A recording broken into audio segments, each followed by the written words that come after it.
Setting number 1. Tap on Settings on your iPhone.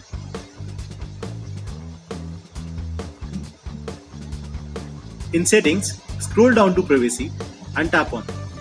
Here, turn off the toggle of location services.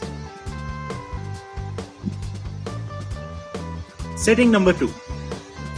Tap on Settings. Scroll down and tap on Battery.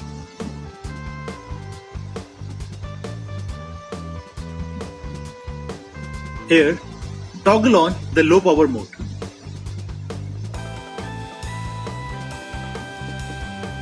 Setting number 3. Head to Settings. Scroll down and tap on General Settings. From there, go to Background App Refresh. Here, tap on Background App Refresh and turn it off. Like, comment and share this video, and don't forget to subscribe to Week Library.